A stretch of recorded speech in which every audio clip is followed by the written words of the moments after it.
Hello friends, welcome to special techno channel. Guys, CSIR के अंतर्गत आने वाली सीएलआरआई यानी कि सेंट्रल लेदर रिसर्च इंस्टीट्यूट की तरफ से वैकेंसी को निकाला गया है। यहां पर टेक्नीशियन 1 की वैकेंसी बेसिकली निकली है। ये वैकेंसी परमानेंट बेसिस पर होने वाली है। यहां पर आईटी स्टूडेंट्स के लिए वैकेंसी है, तो कंप्लीट वीडियो को देखिएगा। ऑल इन्फॉर्मेशन आप लोगों को मिल जाएगी। किस किस ट्रेड की वैकेंसी है, क्या एजुकेशनल क्वालिफिकेशन है, क्या आप लोगों का सिलेक्शन प्रोसेस है। बेसिकली यहां पर जो सिलेक्शन प्रोसेस है वो अलग तरीके का रहता है, यानी कि पहले एक स्क्रीनिंग कमेटी रहती है, वो आप लोगों को डायरेक्टली ट्रेड टेस्ट के लिए कॉल करती है। देन उसके बाद में आप लोगों का रिटन एग्जाम होता है, तो उसको समझना बेहद जरूरी है। तो यहां पर आप लोग देख सकते हो, ये इसका ऑफिशियल एडवर्टाइजमेंट है। यहां पर 16 जनवरी 2025 को ये वैकेंसी को बेसिकली निकाला है। यहां पर सबसे फर्स्ट ऑफ ऑल एक बहुत अच्छी बात है कि उन्होंने ये चीज क्लियर की है कि भैया ये जेंडर को बैलेंस करना चाहते हैं, और जो भी वुमेन कैंडिडेट है उनको इंकरेज कर रहे हैं कि आप यदि एलिजिबिलिटी क्राइटेरिया को फुलफिल करते हैं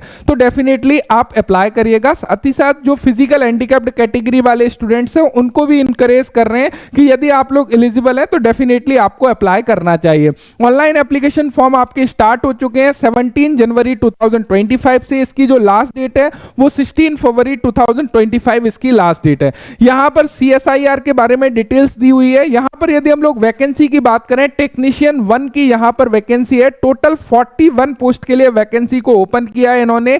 यहां पर पे लेवल 2 आप लोगों को मिलने वाला है, जो कि 19,900 से लेके 63,200 रुपीस रहने वाला है। इसकी जो लगभग स्टार्टिंग सैलरी आपकी बनेगी वो 38,483 के आसपास बनेगी। यहां पर मैक्सिमम एज लिमिट जो रखी है वो 28 ईयर मैक्सिमम एज लिमिट है। यदि आप लोग कैटेगरी से बिलोंग करते हो तो आप लोगों को रिलैक्सेशन मिल जाता है। अब यहां पर यदि हम लोग देखें कि जो 41 पोस्ट हैं इनको अलग अलग कैटेगरी में बेसिकली बांटा हुआ है, यानी कि अलग अलग ट्रेड की वैकेंसी है। तो किस किस ट्रेड की कितनी नंबर ऑफ वैकेंसी है उसको हम लोग देख लेते हैं। राइट, यहां पर इन्होंने क्लियर किया है कि जब आप लोग अपने एप्लीकेशन फॉर्म को अप्लाई करोगे, वहां पर जो सॉफ्ट कॉपी होगी एप्लीकेशन फॉर्म की उसको अपने पास रखना है फ्यूचर रेफरेंस के लिए। कोई भी एप्लीकेशन फॉर्म के प्रिंट को आपको कहीं पर भी हार्ड कॉपी को सेंड नहीं करना है। केवल जो कैंडिडेट शॉर्टलिस्ट होंगे, आगे जो प्रोसेस होगी वहां पर आपसे ये एप्लीकेशन फॉर्म मांगा जा सकता है, तो उस रेफरेंस के लिए आप इसको संभाल कर रखिएगा। डिटेल ऑफ पोस्ट की बात करें तो यहां पर सबसे पहला पोस्ट है इंस्ट्रूमेंट मैकेनिक या इलेक्ट्रॉनिक मैकेनिक पोस्ट का।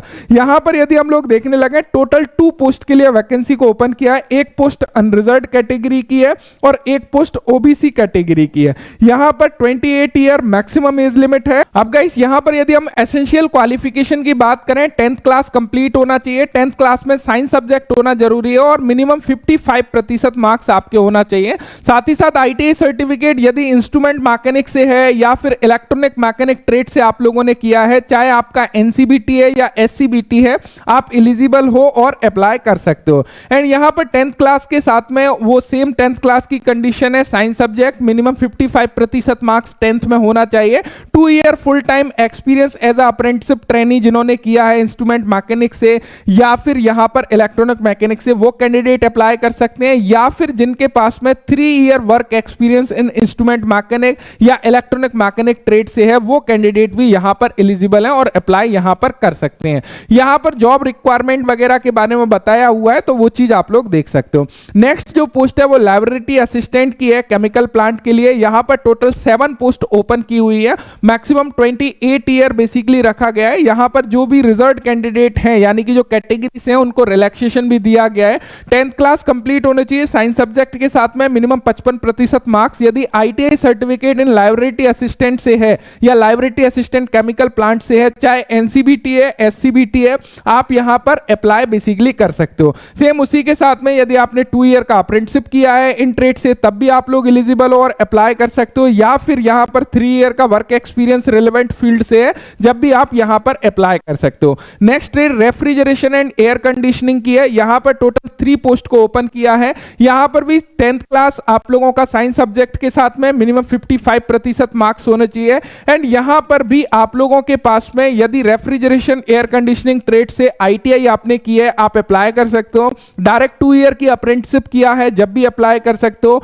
10th के बाद में यदि 3 ईयर का वर्क एक्सपीरियंस आपके पास में, जब भी आप यहां पर अप्लाई कर सकते हो। इसी प्रकार ड्राफ्टमैन सिविल में देखोगे सेम है, 10th क्लास के साथ में यदि आपने ड्राफ्टमैन सिविल ट्रेड से आईटीआई किया है, अप्लाई कर सकते हो। अप्रेंटिस किया है 2 ईयर का, अप्लाई कर सकते हो। डायरेक्टली 3 ईयर का एक्सपीरियंस रिलेवेंट फील्ड में जब भी आप लोग अप्लाई कर सकते हो।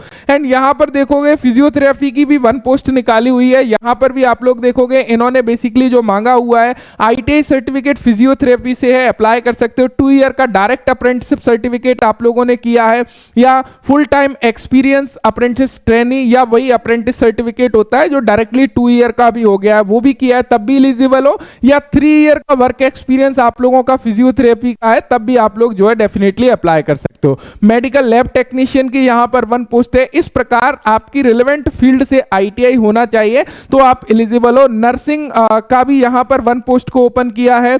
एंड कैटरिंग हॉस्पिटलिटी असिस्टेंट की यहां पर 2 पोस्ट को ओपन किया है। एंड यहां पर नेक्स्ट पोस्ट है lab animal handling and breeding की भी यहां पर 1 पोस्ट को ओपन किया है। तो सेम ट्रेड से आईटीआई होना जरूरी है। यहां पर next housekeeping and front office assistant की 2 पोस्ट को ओपन किया हुआ है। उसके अलावा फार्मासिस्ट की यहां पर 1 पोस्ट को ओपन किया हुआ है। इसी प्रकार नेटवर्क मेंटेनेंस की 1 पोस्ट को ओपन किया हुआ है। कोपा ट्रेड की यहां पर 8 पोस्ट को ओपन किया हुआ है। तो सेम चीज यहां पर मांगी हुई है, 10th class with science subject, minimum 55% marks होना चाहिए आपके पास में।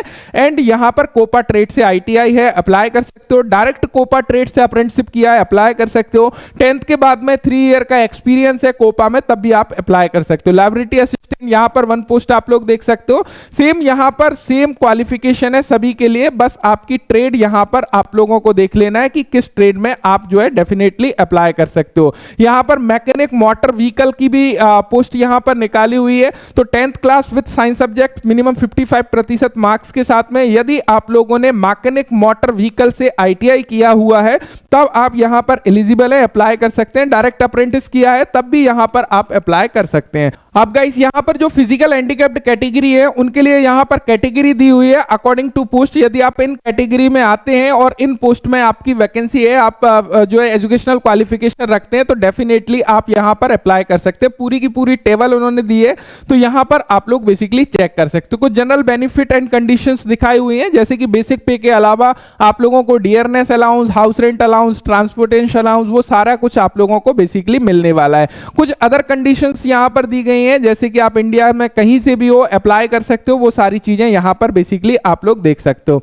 उसके अलावा गाइस नीचे यदि आप लोग जाते हो तो यहां पर आपको एज लिमिट के बारे में क्लियर किया है। मैक्सिमम एज लिमिट 28 ईयर है, मिनिमम एज लिमिट 18 साल है। यहां पर रिलैक्सेशन मिल जाएगा यदि आप लोग कैटेगरी से हो। यदि आप SC ST OBC कैंडिडेट हो तो यहां पर SC ST के लिए 5 ईयर, OBC के लिए 3 ईयर का रिलैक्सेशन एज पर गवर्नमेंट रूल बेसिकली इन्होंने दिया हुआ है। साथ ही साथ जो विडोज हैं या डाइवोर्स हो चुका है जिन भी लेडीज का, वो वुमेन के लिए भी यहां पर बेसिकली छूट दी गई है। उनके लिए 35 ईयर, यदि कैटेगरी से हैं तो 40 ईयर तक का रिलैक्सेशन इनको मिल जाता है। PWD कैंडिडेट के लिए 10 ईयर का रिलैक्सेशन है, अकॉर्डिंग टू कैटेगरी वो 13 ईयर एंड 15 ईयर हो जाता है। एक्स सर्विसमैन के लिए कुछ कंडीशंस यहां पर दी हुई हैं। अब हम लोग इंपॉर्टेंट सेक्शन की तरफ बेसिकली आगे बढ़ते हैं, जो हमारा बेसिकली है सिलेक्शन प्रोसीजर। ये बेहद महत्वपूर्ण है कि आपका सिलेक्शन प्रोसेस कैसे होने वाला है, इसको समझिएगा। इन्होंने बेसिकली बताया है कि सबसे पहले इन स्क्रीनिंग ऑफ एप्लीकेशन करेंगे। स्क्रीनिंग करने के लिए यानी कि जितने भी कैंडिडेट फॉर्म को अप्लाई कर रहे हैं उनकी एक पर्सनल स्क्रीनिंग कमेटी होगी। वहां पर स्क्रीनिंग कमेटी वो अपने ही बिहाफ पर, यानी कि यहां पे बोल रहे हैं कि हम लोग अपना कुछ सिलेक्शन शॉर्ट लिस्टिंग का क्राइटेरिया डिसाइड करेंगे, उसके बिहाफ पर कैंडिडेट को शॉर्ट लिस्ट करेंगे। इन्होंने ये क्लियर नहीं किया है कि एजुकेशनल क्वालिफिकेशन के मार्क्स के बिहाफ पर शॉर्ट लिस्ट करेंगे या किस बिहाफ पर शॉर्ट लिस्ट करेंगे। ऑन क्राइटेरिया इन्होंने बोला है कि शॉर्टलिस्ट हम अपने क्राइटेरिया के हिसाब से करेंगे। उसके बाद में सबसे पहला स्टेज होगा इनका ट्रेड टेस्ट के लिए, यानी कि जिन कैंडिडेट को शॉर्टलिस्ट किया जाएगा सभी को नहीं बुलाएंगे ट्रेड टेस्ट में, शॉर्टलिस्टेड कैंडिडेट को बुलाएंगे। उनको यहां पे बोल रहे हैं कि हम लोग स्क्रीनिंग कमेटी जिनको भी शॉर्टलिस्ट करेगी उनको कॉल करेगी, किसके लिए, यहां पे ट्रेड टेस्ट के लिए, जो कि क्वालिफाइंग नेचर का होगा। और जो भी कैंडिडेट ट्रेड टेस्ट को क्वालिफाई करते हैं वो स्टेज सेकंड यानी कि जो इनका रिटन एग्जामिनेशन होने वाला है उसके लिए कॉल करेंगे। अब रिटन एग्जामिनेशन को समझिएगा, जो रिटन एग्जाम है वो या तो OMR बेस्ड होगा या कंप्यूटर बेस्ड यानी कि CBT हो सकता है। मीडियम ऑफ क्वेश्चंस की बात करें, इंग्लिश हिंदी दोनों लैंग्वेज में क्वेश्चन होंगे। स्टैंडर्ड ऑफ एग्जाम की बात करें 10th प्लस ITI से रिलेटेड क्वेश्चंस होंगे। टोटल नंबर ऑफ क्वेश्चन 150 होंगे और टोटल टाइम जो होगा 2 आवर्स 30 मिनट का होगा। इसको इन्होंने अलग अलग पेपर में डिवाइड किया है, जैसे कि सबसे पहले आपका पेपर फर्स्ट होगा। अब जो पेपर फर्स्ट होगा उसके लिए 1 घंटे का समय मिल रहा होगा, कोई भी नेगेटिव मार्किंग आपकी नहीं होगी। इसमें 50 क्वेश्चन होंगे जो कि मेंटल एबिलिटी टेस्ट से रिलेटेड होंगे। क्लियर है? टोटल 100 मार्क्स होंगे, यानी कि प्रत्येक क्वेश्चन का 2 मार्क्स आपको दिया जाएगा। इसमें जो है आप लोगों की मेंटल एबिलिटी टेस्ट में क्या क्या कवर्ड होगा, जनरल इंटेलिजेंस होगा, क्वांटिटेटिव एप्टीट्यूड होगा, रीजनिंग होगा, प्रॉब्लम सॉल्व होगा एंड सिचुएशनल जजमेंटल से रिलेटेड क्वेश्चन आपसे पूछे जा रहे होंगे। उसके अलावा जो पेपर सेकंड होगा उसके लिए जो समय आपको दिया जा रहा होगा वो 30 मिनट का समय बेसिकली आपको मिल रहा होगा। इसमें जनरल अवेयरनेस के 25 प्रश्न होंगे, इंग्लिश लैंग्वेज के 25 प्रश्न होंगे। प्रत्येक क्वेश्चन का 3 मार्क्स मिलेगा, तो दोनों के लिए 75-75 मार्क्स एलोकेटेड होंगे। यहां पर नेगेटिव मार्किंग रहेगी। प्रत्येक क्वेश्चन का यदि आप गलत उत्तर देते हो तो 1 मार्क्स डिडक्ट होगा, यानी कि 1/3 की नेगेटिव मार्किंग यहां पे रहने वाली है। एंड यहां पर पेपर थर्ड की हम बात करें, इसमें आप लोगों के ट्रेड से रिलेटेड 50 क्वेश्चन होंगे, नेगेटिव मार्किंग होगी। प्रत्येक क्वेश्चन को करेक्ट करने पर 3 मार्क्स मिलेंगे, यदि इनकरेक्ट करते हो तो 1 मार्क्स डिडक्ट किया जाएगा। ध्यान रखिएगा, यहां पे जो पेपर फर्स्ट होगा आप लोगों का, जिसमें मेंटल एबिलिटी टेस्ट होगा, ये केवल और केवल स्क्रीनिंग के लिए होगा, यानी कि ये क्वालिफाई आपको करना होगा। यदि इसको क्वालिफाई कर लेते हैं तो आपकी जो मेरिट बनेगी पेपर सेकंड और पेपर थर्ड से आपकी फाइनल मेरिट बेसिकली बनने वाली है। तो इस प्रकार इन्होंने सिलेक्शन क्राइटेरिया रखा है, सिलेक्शन की स्कीम रखी है। एप्लीकेशन फी की यदि बात करें, जो मेल कैंडिडेट हैं जनरल ओबीसी ईडब्ल्यूएस कैटेगरी से आते हैं, 500 रुपए रखी है। बाकी सभी कैंडिडेट के लिए यहां पर कोई भी फी इन्होंने नहीं रखी है। वुमेन कैंडिडेट के लिए कोई भी फी नहीं रखी है, तो ये एक अच्छी बात है। हाउ टू अप्लाई की यदि बात करें, ऑफिशियल वेबसाइट पर जाकर आप लोग अपने फॉर्म को बेसिकली अप्लाई कर सकते हो। मैं लिंक इसकी डिस्क्रिप्शन में दे रहा हूं, जहां से आप इसके ऑफिशियल एडवर्टाइजमेंट को डाउनलोड कर पाओगे एंड आप लोग वहीं से डायरेक्टली हाउ टू अप्लाई में अप्लाई ऑनलाइन पर क्लिक करके अप्लाई कर पाओगे। So thank you so much. मुझे उम्मीद है कि ये इंफॉर्मेशन आपको मिल गई होगी। जो भी कैंडिडेट एलिजिबल है डेफिनेटली अपने फॉर्म को अप्लाई कर सकते हैं। Thank you so much video देखने के लिए। Thanks for watching and bye bye.